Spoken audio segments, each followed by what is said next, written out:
नमस्कार. अजरामर गीत रामायण या मालिकेतील हा 6वा भाग. आपण मागच्या भागात 29व्या गीतापर्यंत आलो होतो. 30वं गीत, सीतेच्या तोंडी आहे ती दारावर आलेल्या त्या याचकाला, म्हणजे याचकाचं रूप घेतलेल्या राक्षसाला सांगते, याचका थांबू नको दारात. आणि ही माडगुळकरांची संपूर्णपणे स्वतंत्र रचना होती. त्याचबरोबर 31वं गीत की सीतेचं रावणाने हरण केल्यानंतर रामाच्या तोंडी येतं ते की कोठे सीता जनकनंदिनी. राम दुःखित होऊन सीतेचा शोध घेत आहेत या प्रसंगातलं ते गीत आहे. राम दुःखी होता आणि हा राम म्हणजे बाबूजी सुद्धा संकटातच होते. बाबूजींना काही करावं सुचत नव्हतं आणि रायकरला सांगितले की आता तू मुंबई सोडून जा कुठेतरी, तुझी तब्येत तरी सुधारेल, जाणार कुठे. त्यामुळे रायकरनी त्याला सल्ला दिला की गावोगावी जाऊ, तू कीर्तन तुला येतं करायला, गाणं येतं, बघ काही जमलं तर करता आलं तर. बाबूजींनी त्याचं ऐकलं आणि कीर्तनाला निघाले. आपल्या दैवावर आणि देवावर विश्वास ठेवून निघाले. नाशिकला गेले. तिथेही काही जमेना. मग तिथनं धुळ्याला गेले. नाशिकच्या एका संघसेवकाने धुळ्याला जा, तिथे रायकर म्हणून एक आमचे गुरुजी, रायकर नव्हे, तिथे गुरुजी आहेत काळे म्हणून, ते तुला आधार देतील. आणि त्यांनी एक बाबूजींचा कार्यक्रम ठेवला आणि त्या ₹5 त्या कार्यक्रमाची मालेगावमध्ये बिदागी मिळाली. बाबूजींनी आत्मचरित्रात लिहिलंय की हे ₹5 मला आजच्या कोटीभर रुपयासारखे आहेत, होते तेव्हा पहिली मोठी कमाई आयुष्यातली असं मला वाटलं. इकडे गदिमांचाही प्रवास असाच चालू होता. काय करावं काय नाही असं. त्यात राजांनी सांगितलेलं टॉकीज जा, शिक्षण सोडलेलं. आणि मग गदिमा टॉकीज जा म्हणून पुण्याला गेले आणि आचार्य अत्रेंना भेटले. अत्रेंना म्हणले मला सिनेमात काम करायचं आहे. अत्रे म्हणले आता मी इथं काही नाही, कोल्हापूरला विनायक मास्टर विनायक शूटिंग चालू आहे ब्रह्मचारीचं, तू तिकडे जा, काहीतरी काम मिळेल बघ. आणि अत्रे गदिमा कोल्हापूरला गेले. कोल्हापुरात शोधून करायचं काय, विनायकांना भेटले. ते म्हणले अरे काही काम नाही, पण किरकोळ ठीक आहे, तू राहा, किरकोळ काही भूमिका असल्या तर कर, कुठं मॉपशीलमध्ये काय कर असं कर. ते करता करता मॉपशीलमध्ये काम करताना एकदा त्यांना कुठं एकतर लेखणी तयार होती, कुठं सिनेमाचे जाहिरातीचं मजकूर लिहून दे, असं काय काय काम सुरू केलं त्याने. आणि कधी गुणगुणायचे स्वतःशीच. बाबूराव पेंढारकर हे मॅनेजर होते, एक मोठे नर्स होता. त्यांनी त्या गुणगुणता म्हणलं अरे काय म्हणले, तू लिहितोस काय. मग त्यांनी त्या स्क्रिप्ट थोडी लिहायला दिली. म्हणले तू काय पोवाडा वगैरे करतोस म्हणतो. हो म्हणलं मी पोवाडा करतो. मग कुठला करतोय, करून दाखव म्हणून. पेन कुठं होतं माडगुळकरांच्या, एक्स्ट्रा नेट म्हणून काम करणार जवळ पेन कुठलं. कारण तेव्हा ते राहायचेही असेच भणंगासारखे एका व्यापाऱ्याच्या फळीवर झोपायचे. एक मिरजे म्हणून सावकार होता, त्यांना मुलाला शिकवत होते, शिकवण्याचे ₹5 मिळायचे, स्टुडिओत जेवण व्हायचं. तर बाबूराव पेंढारकरांनी आपल्या स्वतःच्या कोटातलं पेन भारीपैकी पारकर कंपनीचं काढून दिलं. माडगुळकरांनी पोवाडा लिहिला आणि तो पोवाडा HMV कंपनीने तेव्हा शाहीर नानिवडेकर यांच्या, म्हणजे कामेरकर म्हणून ते जे तिथं मुक्कामाला आले होते इंजिनियर, त्यांनाही तो आवडला आणि त्यांनी तो शाहीर नानिवडेकरांच्या आवाजाने रेकॉर्ड केला. त्या रेकॉर्डवर पहिल्यांदाच नाव आलं, कंपोज्ड बाय गदी माडगुळकर रिटर्न बाय. आणि त्याच काळात गदिमा खांडेकरांच्याकडे लेखनिक म्हणून काम करायला लागत होते. खांडेकरांनी त्यांना खूप मार्गदर्शन केलं, हे वाच ते वाच सांगितलं, इंग्लिश वाच जा जमेल तसं. खांडेकर मोठे विशाल हृदयी साहित्यिक होते. आपल्याला कदाचित माहीत नसेल, पण कुसुमाग्रज यांचा पहिला कविता संग्रह खांडेकरांनी पुढाकार घेऊन काढायला लावला होता. त्यावेळेचे साहित्यिक अर्थात वेगळे होते, म्हणजे एक माझे पाय ओढायचं अलीकडचं वारं तेव्हा नव्हतं बहुतेक. त्यामुळे खांडेकरांनी अनेकांना, उदयोन्मुख साहित्यिकांना मदत केली आणि त्यांना पुढे यायला भाव दिला. त्यात माडगुळकर सुद्धा होते. असो, रामाचा विलाप चालू आहे, कोठे सीता जनकनंदिनी. आणि हे गीत स्वतः सुधीर फडक्यांनीच गायलं आणि जोगिया या अतिशय करुण रागात ते गायलेलं होतं. पुढचं 32वं गीत आहे हे शोधायला जेव्हा राम लक्ष्मण निघतात तेव्हा सीतेचा काही एखादा अलंकार, कारण तिला रावणाने आकाशमार्गे पळवून नेतात, मी आपले काही अलंकार खाली टाकले, ते थोडी सुरुवातीला काही पावलंच होती. रामाचं त्याच्यावरचं एक गीत आहे, लक्ष्मणातिशीचं हे पावले, हे 32वं गीत रामायणातलं. आणि आता आपण 33व्या गीताकडे जाऊया. 33वं गीत जे आहे ते जटायूच्या तोंडी आहे आणि अडविता खलासी पडलो असं त्या गीताचं ध्रुवपद आहे. राम फटकाने गायले आणि मारू बिहाग रागामध्ये बाबूजी ते बांधलेलं आहे. गीत क्रमांक 33. अडविता खलासी पडलो. मरणोन्मुखता आता कारण त्याची कल्पना अशी की हा तिथं पक्षी जटायू दिसल्यानंतर आम्हाला वाटतं की हा घायाळा पडला आहे, त्या अर्थी यांनी सीतेला पळवलं असेल म्हणून तो धनुष्याला बाण जोडतो. मी पुढे सांगेन त्याबद्दल. आधी गीत बघूया. मरणोन्मुख त्याला कारे मारिसी पुन्हा रघुनाथा, अडविता खलासी पडलो पळविली रावणे सीता. पाहिली जधी मी जाता, रामाविन राज्ञी सीता, देवरही संगे नव्हता, मी बळे उडालो रामा, रोधिले रथाच्या पंथा. तो नृशंस रावण कामी, नेतसे तिला का धामी, जाणिले मनी सारे मी, चावलो तयाच्या हाता, हानिले पंख ये माथा. रक्षिण्या रामराज्ञीसी, झुंजलो घोर मी त्यासी, तोडिले कवच मुकुटासी, लावूनच दिधले बाणा, स्पर्शूना दिधला बाता. सर्वांगा दिधले डंक, वज्रासम मारित पंख, खेळलो द्वंद्व निशंक, पाडला सारथी खाली, खाईतो खरांच्या लाथा.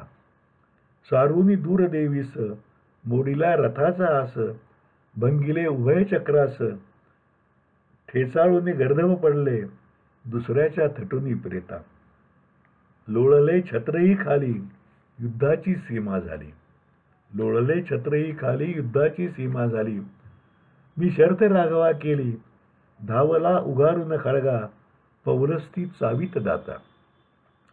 हे पंख छेदिल्यावरती, मी पडलो धरणीवरती, ती थरथर कापे युवती, तडफडाट झाला माझा, तिज कवेत त्याने घेता.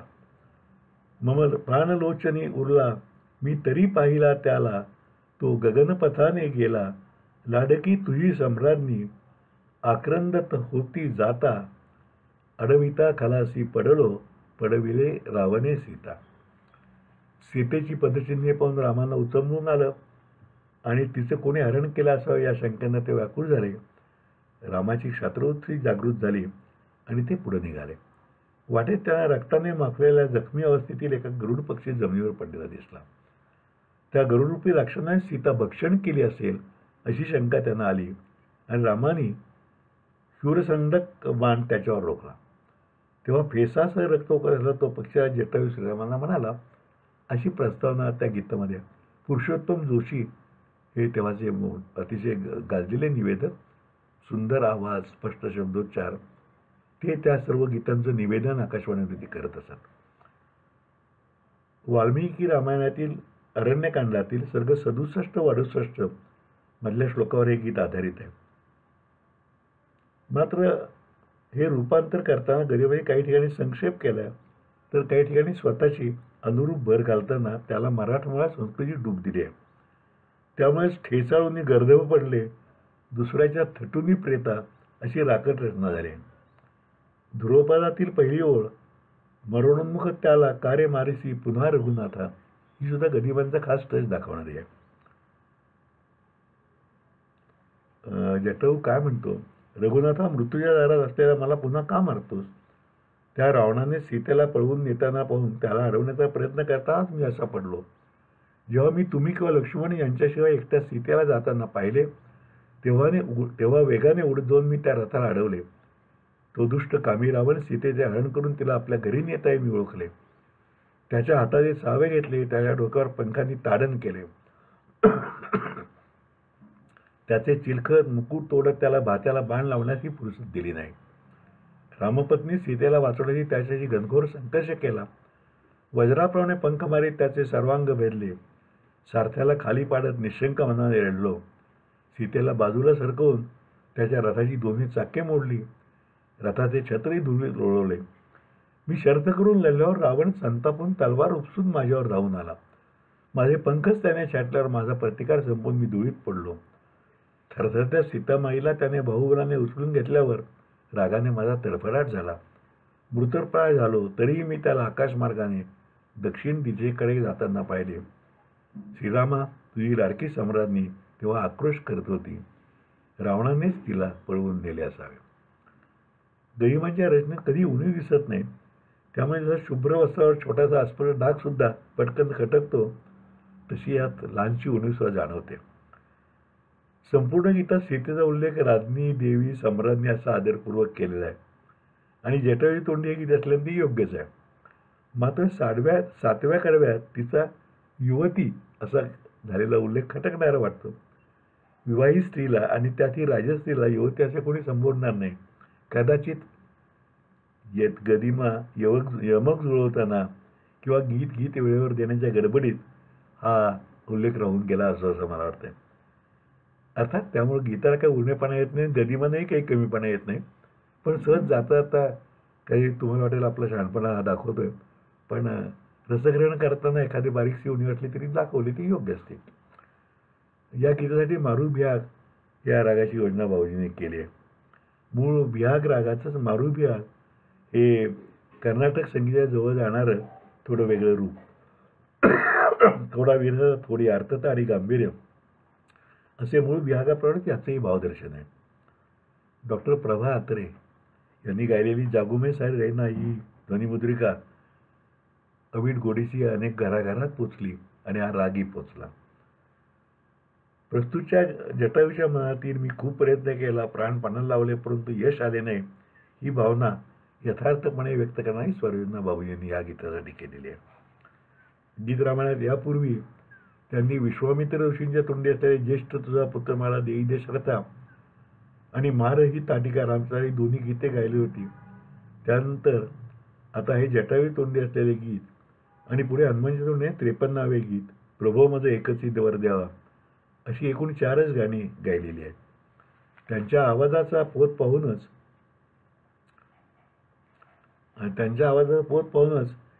ही गाण्याचे राम फाटकांची निवड बाबूजींनी केली असावी. कोल्हापुरात गदिमांचं मी मागे सांगितलं त्याप्रमाणे हे होतं आणि आता एक गदिमांचा वेगळा रोल मिळायला लागला. एका सिनेमात गदिमांनी 4 रोल बारके केलेले आहेत असंही आपल्या लक्षात येतं. 34वं गीत शबरीच्या तोंडाचं आहे. धन्य मी शबरी श्रीरामा, धन्य मी शबरी श्रीरामा, लागले श्रीचरणे आश्रमा. खरं तर हे गीत वास्तविक आहे की शबरीचा मनामध्ये सगळ्या भावना दर्शवणारी आहे, परंतु गदिमांनी बारीकपणे त्याचे प्रसंगही निवडलेले आहेत. अनेकदा असे म्हटलं जातं की हे गीत रामायणावर आधारित आहे किंवा नाही असं वाटतंय, पण कदाचित वाल्मिकीचा मागोवा सोडला असेल हे म्हणायला पाहिजे. पण लोकमानसामध्ये आपल्याला शबरीचं हे कायम स्थान आपल्या हृदयामध्ये राहिलेलं आहे. 35वं गीत आहे ते संमित्र राघवाचा सुग्रीवाद झाला. हे म्हणजे सुग्रीव आणि रामाच्या मैत्रीवरचं गीत आहे. ते सुग्रीवाच्या तोंडी आहे आणि ते वीर इनामदार म्हणून त्यांनी गायलेलं होतं रामायणामध्ये. 25 नोव्हेंबर 1955 ते पहिल्यांदा प्रसारित झालं. आणि आता आपण 36व्या गीतेकडे जातोय. इकडे बाबूजींचा आपण प्रवास बघितला, गदिमांचाही बघितला. आता पुढं गदिमा कोल्हापूरला जाऊन पोचलेत, बाबूजी अजूनही प्रवासात आहेत. 36वं गीत आहे रामाच्या तोंडी आहे, ज्याच्याबद्दल अनेकदा आक्षेप घेतला जातो की रामाच्याकडं 2 शंभुकाचा वधाचा एक आक्षेप आपल्याला नेहमी घेतो. रामाच्यावरती वालीवध आणि सीतात्याग हे 2 आक्षेप रामचरित्रातला घेतले जातात. त्याचं रामाचं स्पष्टीकरण सुद्धा या गीतामध्ये खुबीनं येतं. गीत असं आहे, केदार रागामध्ये गीत बाबूजीने मानले. वाली वदना खल निर्दालन, मी धर्माचे केले पालन, वाली वदना खल निर्दालन. अखिल धरा ही भरत शासिता, न्यायनीती तो भरत जाणता. त्या भरताचा मी तर भ्राता, जैसा राजा तसे प्रजाजन. शिष्यपुत्र वा कनिष्ठ भ्राता, धर्मे येते त्यास पुत्रता. त्या भ्रात्याची हरली कांता, मनी गोपुनी हीन प्रलोभन. तू तर पुतळा मूर्त मदाचा, सुयोग्य तुझा हा दंडवधाचा. अंत असा हा विजयांदाचा, मरण पशुचे पारद होऊन. दिलेले होते वचन सुग्रीवा, जीवही देईन तुझे हा जीवा. भावास्तव मी वधिले भावा, दिल्या वचाचे हे प्रतिपालन. नृपती खेळती वनिमृग येते, लंगुनी मारिती तीर पशु ते. दोष कासया या क्रीडेते, शाखा मृग तू क्रूर पशुवन. अंत्यघडी तुझं ठरो मोक्षदा, सांभाळेन मी तुझ्या अंगदा. राज्य तुझे हे ही किष्किंधा, सुग्रीवाच्या करी समर्पण. वाली वदना खल निर्दालन. सुग्रीवाने अग्निसाक्ष मैत्र घोषित केल्यानंतर रामाने त्याला सहाय्य करण्याचे वचन दिले. सुग्रीवाने वालीला द्वंद्वयुद्धाचे आव्हान दिले. दोघांचे निकराचे द्वंद्व झाले. ऐनवेळी सुग्रीव पराजित होत आहे असे दिसल्यावर रामाने वृक्ष अडवून वालीवर बाण सोडला. त्या बाणाने मृतप्राय झालेला वाली धरणीवर कोसळला. आपण श्रीरामांचा काही अपराध केला नव्हता. असे असताना त्यांच्या बाणाने आपले मृत्यू होत आहे का याचे आकलन न होतो त्याने कळवून रामांना प्रश्न केला, रामा, मी सन्मुख नसताना माझा वध करून आपण कोणता पुरुषार्थ साधलात, कोणता क्षत्रिय धर्म पाळलात? अशा निवेदनानंतर रामाच्या तोंडात हे गीत रामाने येतं. वालीचा प्रश्न योग्य आहे, कारण श्रीरामांचा कोणताही अपराध त्याने केलेला नव्हता.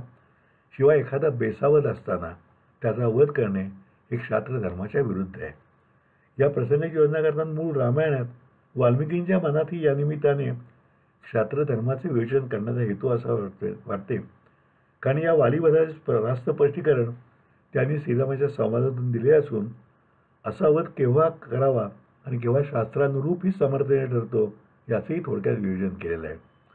त्याच विवेचनाचा आधार घेत त्यात आपल्या प्रतिभूतून पुढील काही रूपके जोडत गरिमांनी हे गीत लिहिलं आहे. त्यांच्या शब्दकलेचं वैशिष्ट्य असे आहे की ही गीत आधारित आहे वाल्मिकी रामायणातील श्लोकावर, पण तरी स्वतंत्र आहे असं वाटतं. श्रीराम म्हणतात की तुझा वध केला म्हणजे प्रत्यक्ष दुर्धा वध केला असल्याने मी धर्माचे पालनच केलंय. मी राज्यधर्म न्यायनीती जाणतो, या भूमीवर भरत राज्य करतोय, मी तर त्याचा भाऊ आहे. या न्यायनीतीचे पालन राजाप्रमाणे प्रजाने केलं पाहिजे आणि म्हणून मी पालन करतोय. शिष्याने धाकटं पुत्राप्रमाणे असताच आपलं धर्मशास्त्र सांगतं. तू धाकट्या पत्नीच्या भावाचा लोभ धरून दुष्ट येतोय धारण केले आहेस. मस्तीचा तर तू मूर्तिवंत पुतळा असल्याने तुला देहदंड हीच शिक्षा योग्य आहे. तुझ्यासाठी प्राणी देईन असं मी सुग्रीवाला वचन दिलं तर त्या वचनाचं मी पालन करतोय. वनामध्ये शिकारीला गेल्यानंतर राजा बाण सोडून प्राण्याला मारतो, त्याने जसा अधर्म होत नाही तसाच प्राण्याहूनही क्रूर असलेल्या तुला मारणेही माझा अधर्म होत नाही. तुझ्या या माझ्या हातून मृत्यूने तरी तुला पश्चाताप झाला तर मोक्ष मिळेल. तुझ्यानंतर मी अंगदाला सांभाळीन आणि तुझे राज्य सुग्रीवाच्या सोपीन. मी धर्माचं पालनच करीत आहे. मूळ रामायणात मात्र मरणासन्नवाली रामाला विनंती करतो की माझ्या मुलाला अंगदाला तुम्ही सांभाळा. मात्र गीतात तो सगळा संवाद घालणं शक्य नसल्यामुळं गदेमाने थोडा शॉर्टकट घेतलेला आहे. आणि शेवटी अंत्यघडी तुझं ठरो मोक्षदा असे गरिमांनी म्हटलंय. म्हणजे रामाच्या हातून वध होणं सुद्धा मोक्षदायक आहे असं गरिमांनी सूचित केलंय. बाबूजींनी याला केदार रागाची योजना केली आहे. मध्यम पंचम दोन स्वर केदारमध्ये प्रधान असले तरी त्यातील पंचम स्वराचा प्रभाव मध्यमच्या समोर क्षीण होतो. एखाद्या तत्वचिंतकासारखा केदार राग अलिप्तपणे प्रगट होत असतो. म्हणूनच रामाच्या या धर्मनिरूपणाच्या गीतासाठी बाबूजींनी केदार निवडला असावा. यातील ध्रुवपद षड्जाने तर पहिलं आणि चौथं कडवं पंचम स्वराने सुरू होतं, दुसरं आणि तिसरं मध्यम स्वराने, पाचवं दैवताने, तर शेवटचे सहावं कडवं वरच्या षडजाने प्रारंभ होतो. बाबूजींनी स्वतःच हे गीत रामायणात घातलेले. मगाशी मी आपल्याला म्हणलो त्याप्रमाणे बाबूजींचा आणि गरिमांचा दोघांचे प्रवास चालू आहे. आपण गीत रामायणामध्ये पुढं आलोय, पण बाबूजींचे पुढं धुळ्याला गेले. धुळ्याला इथं फार कार्यक्रम मिळाला नाही, पण ओळखी झाल्या, संघस्वयंकांनी आधार दिला. तिथंच बाबूजींची पहिली ओळख विश्वास कुंटे यांच्याशी झाली. नवीन पिढीला माहीत नाही, पण गाजलेला वासुदेव बळवंत सिनेमा जो पूर्वीचा होता त्यामध्ये विश्वास कुंटे यांनी काम केलं होतं आणि ते नट म्हणून खूप प्रसिद्धही झाले. तेव्हा ते बाबूजींचे पुढे साडू बनले. ललिता वहिनींच्या बहिणीचं लग्न त्यांच्या झालं, पण ती पुढची गोष्ट आहे. आज आपण इथेच थांबूया. पुढचा भाग उद्या. तत्पूर्वी मला एकदा परत आठवण करून द्यायची आपल्याला की मी हे सर्व भाग यूट्यूबवरती टाकतोय, अरुण गोडबोले या माझ्या चॅनेलवर. त्यामध्ये केवळ हे भाग नाही आहेत, तर ह्यापूर्वी ज्या मालिका मी केल्या, म्हणजे मृत्यूपत्र, गरज आणि मार्गदर्शन, इन्कम टॅक्सच्या नवलनगरीत, यशस्वी विनय समर्थ सूत्रे, त्याचबरोबर मातृपितृ देवो भव, ही सगळ्या मालिका त्या यूट्यूब चॅनेलवरती आहेत. आणि यूट्यूब चॅनल आपला फुकट बघता येतो, अवघडही नाही आहे. यूट्यूब चॅनेल, यूट्यूबला जायचं, अरुण गोडबोले सर्च करायचं, ते केलं की पुढे येतं. त्यामध्ये प्लेलिस्ट असं येतं, त्यात क्लिक केलं की तुम्हाला विषयवार या प्लेलिस्ट मी त्यात अपलोड केलेल्या आहेत. फुकट बघता येतील आपल्याला, पण त्याचा जरूर आस्वाद घ्यावा. आपल्याला हे सगळं कसं वाटतं हे आपण मला कळवत राहावं. माझा फोन नंबर परत सांगतो, 98-220-16-299. आणि हे अजरामर गीत रामायण जे पुस्तक आहे हेही आपल्याला पाहिजे असतं तर आपण मला संपर्क साधून माझ्याशी शकता. 130 रुपयामध्ये ते घरपोच पाठवायची कौशिक प्रकाशन व्यवस्था करते. आज इथेच थांबूया. नमस्कार.